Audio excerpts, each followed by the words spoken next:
అయ్యా మాకు ఏ పార్టీతో సంబంధం లేదు, కానీ జగన్మోహన్ రెడ్డి గారు ఉండగా ఏదో బట్టలు నొక్కేవాడు, కాస్త కూర్తో మా బోటి పేదలకి న్యాయం జరిగేది. ఇవాళ ఏంటంటే ఇవాళ ఈయన వచ్చిన కానీ ఏ పథకాలు రావట్లే. ఏదో భూమి గల వాళ్ళు కానీ భూమి రేట్లు పెరిగినాయి, మాలాంటి భూమి లేని వాళ్ళ పరిస్థితి ఏంటి? అది ఇంకంతకనే నేను చెప్పాల్సింది. పథకాలు ఈయన కూడా ఇస్తామని చెప్పంటున్నాడు కదా, అప్పటిదాకా ఆగలేరు. అయిందిగా స్వామి, సంవత్సరం అయిందిగా ఏమీ లేదు.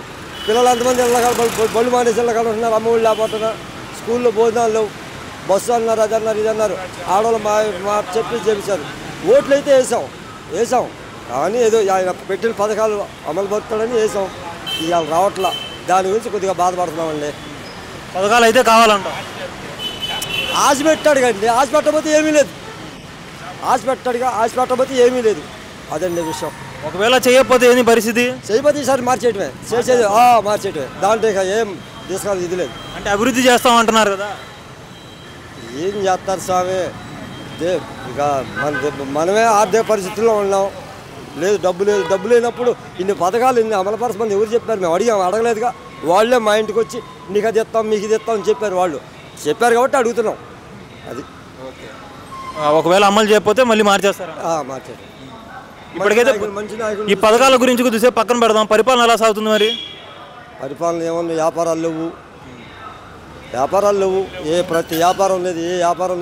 నేను కూరగాయల వ్యాపారం చేస్తాను ఏంది, మరి ఆయాల రోజుకి నలుగురి జీతాలు కట్టంగా రోజుకి 2 నెలలు 3 మిగిలినాయి. ఇవాళ నా చేతి పడుతున్నాయి డబ్బులు. అది విషయం. Thank you. శ్రీనివాసరావు గారు, ఇక్కడ కూటమి ప్రభుత్వం అధికారంలోకి వచ్చి సంవత్సరం అవుతా ఉంది. పరిపాలన ఎలా సాగుతుంది అంటారు? బాగానే ఉందంటే ఏమేమి బాగున్నాయి మీకు? ఉంటాయి కదా, రోడ్లు వేస్తున్నారు, అలాంటివి ఉంటాయి కదా. సరే, పథకాలు కొద్దిగా జాప్యం అవుతుంది కదా, పథకాల గురించి ఏమైనా అనుకుంటున్నారా జనాలు? అంటే తొందరగా ఇస్తారో అనుకుంటున్నారు. అదే ఇంకా ఇలేదేంది అనుకుంటా ఉంటారు జనాలు. రివర్స్ అయ్యారా మరి జనాలు? అవలా ఇచ్చినప్పుడు తీసుకున్నాను అనుకుంటున్నారా లేకపోతే అంతే ఇదే ఉంది. మరి వీళ్ళు పథకాలు ఒకవేళ ఇవ్వలేదు అనుకున్నా మళ్ళీ ప్రజలు ఓట్లు వేస్తారా? ఏమో చెప్తారు, మరి చేతిలో ఉందా. ఇప్పుడు ఆడికి వెళ్ళా, ఇప్పుడు నుంచి మాట ఒకటి అది వెళ్ళాక మాట వచ్చేదిగా. మళ్ళీ మరి జగన్ గెలిచే అవకాశం ఉందేమన్నా? తెలీదు రా, మాట మనం తెలీదు. అనకూడదా?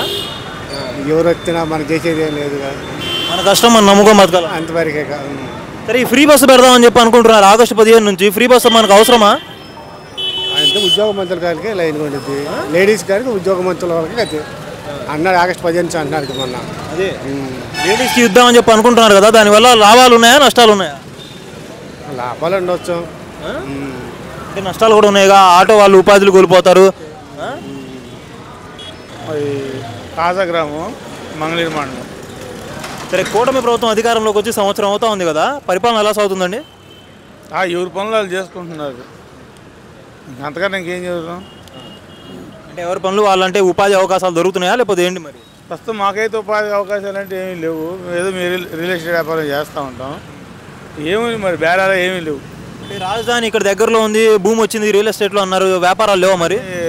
రియల్ ఎస్టేట్ వ్యాపారాలు అంటున్నారు కానీ రైతులకి బాగున్నట్టుంది. రైతులు కూడా 10-20 వేల రూపాయలు వస్తువుని 50,000-40,000 చెప్తున్నారు. వ్యాపారాలు లేవు. ఇప్పుడు ఏదన్నా డబ్బులు ఉంటే వ్యాపారం జరుగుతుంటే గవర్నమెంట్కి రెవెన్యూ వస్తుంది. మరి వాళ్ళు ఆ వాదన రేట్లు చెప్తున్నారు. ఎక్కడే కాదు, రాష్ట్రం మొత్తం అలాగే చెప్తున్నారు. వ్యాపారాలు జరగట్లేదు, ఇక పనులు లేవు. కాకపోతే ఏంటంటే ఇది వృత్తిని నమ్ముకొని ఉన్నాం కాబట్టి ఏదో బతుకు జీవుడు అని వస్తున్నాం. ఏదైనా అయితే రూపాయి వస్తుంది, అంతే, ఏం లేదు. సరే, ఇప్పుడు కూటమి ప్రభుత్వం ప్రధానంగా సూపర్ 6 హామీలు ఇచ్చింది కదా, సంవత్సరం వ్యవస్థ ఉంది, దాంట్లో పథకాలు కొద్దిగా లేట్ అవుతుంది కదా, జనాలు ఏమనుకుంటున్నారు అసలు? ఏమో నాకే తెలియదు కానీ అందరూ తిట్టుకుంటున్నారు. కొంతమంది ఏమో సూపర్ అంటున్నారు. అది ఏం తిట్టుకుంటున్నారు నాకు తెలియదు, ఏం సూపర్ అంటున్నారో కూడా తెలియదు. ఏమి రావు. మాకు వచ్చేదాళ్ళు ఏంటంటే ఏదో ఇంటి దిశలు ఇస్తా ఉన్నారు 3 సెంటు. అది జగన్ ప్రభుత్వం ఉన్నప్పుడు మాకు 1 సెంటు ఓకే అయింది. మరి బాబు గారు వచ్చినప్పుడు కూడా ఇస్తా అన్నారు. ఓకే అయింది, మరి ఇవ్వలేదు అప్పుడు?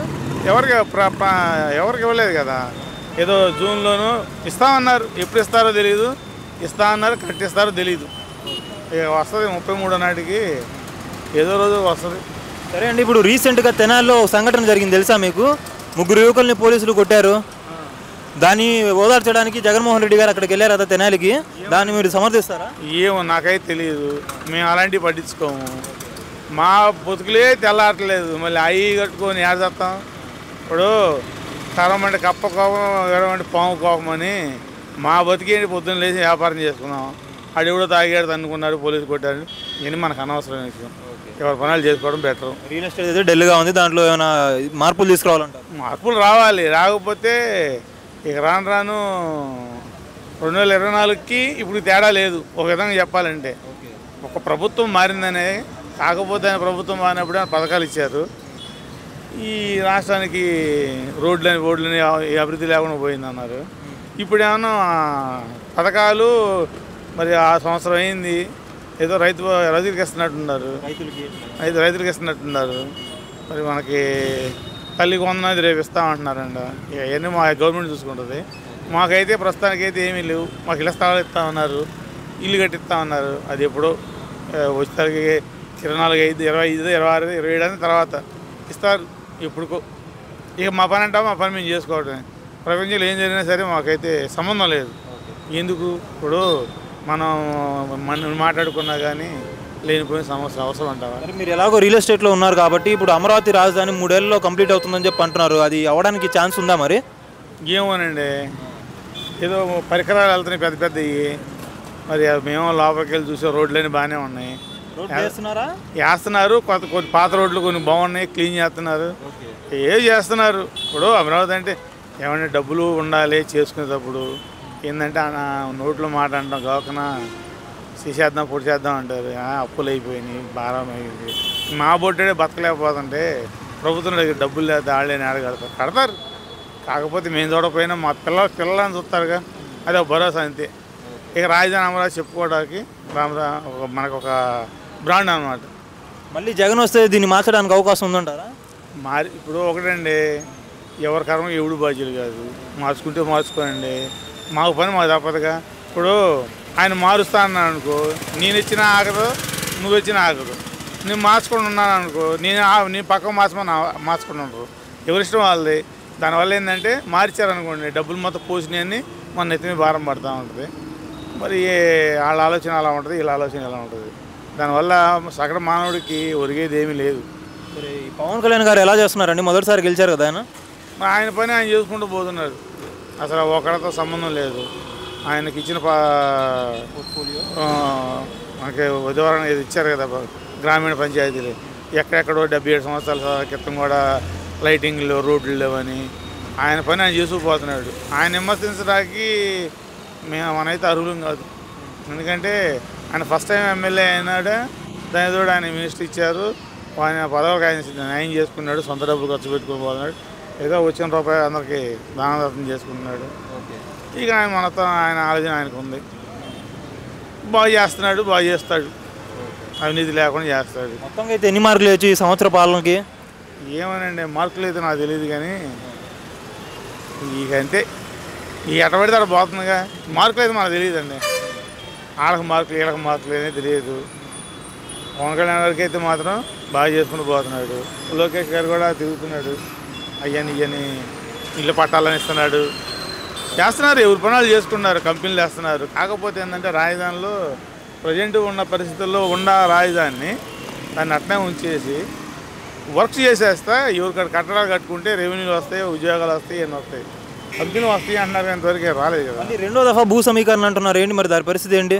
నా బాగుంద ఏదో అంటున్నారు, రైతులు ఇస్తారో ఎవరో వాళ్ళు, మాకు పొలాలు లేవు, స్థలాలు లేవు, ఇస్తే తీసుకుంటారు, లేకపోతే లేదు. అది ప్రభుత్వం. రైతులు ఎలా ఉంది? వర్షం ఇద్దాం అనుకుంటున్నారా లేకపోతే వద్దనుకుంటున్నారా? కొంతమంది అయితే ఈయన 34,000 ఎకరాలు తీసుకున్నారంట కదా. అప్పుడు వీటిలో ప్లాట్లన్నీ అలాట్ చేసేసి ఎవరు ఎక్కడికి ఇచ్చేస్తే బాగుంటుంది. మళ్ళీ కొత్తగా అంటే ఎక్కడ అంటారు. వీళ్ళని అడుగుతుంటే కొంతమంది బయట అనుకుంటారు స్థలాలు లేవు అంటున్నారు కదా. మరి కంపెనీలు రావాలంటే ఆ స్థలాలు ఇవ్వాలంటున్నారు. దాని స్థలాలు కాబట్టి ఇంకోసారి భూ సేకరణ చేద్దాం అంటున్నారు. మరి కొంతమంది డబ్బులు లేనప్పుడు దేనికి ఉన్నదాన్ని ముందు ప్రాజెక్టు చేసి పెట్టండి అంటారు కొంతమంది. ఇక ఏంటంటే రాజకీయంగా వాళ్ళు ఏదో మాట్లాడతారు, వీళ్ళు ఏదో చేస్తూ ఉంటారు. వాళ్ళకి అవగాహన ఉంటుంది, వాళ్ళకి అవగాహన ఉంటుంది. మధ్యలో మనం ఏంటంటే ఇవన్నీ అండర్స్టాండ్ చేసుకొని మనం మాట్లాడామనుకోండి అదోలా ఉంటుంది. మాట్లాడితే వేరేలాగా ఉండదు. మన పని మనం చేసుకుని పోతున్నాం అండి. మనం చెప్పామని ఆగదు, మనం చెప్పలేదని అది ఆగకుండా పోదు. ఏ జరగదు, జరుగుతూ ఉంటుంది. మన నిమిత్తం మాత్రం వరకే. అంతే నేను చెప్పేది.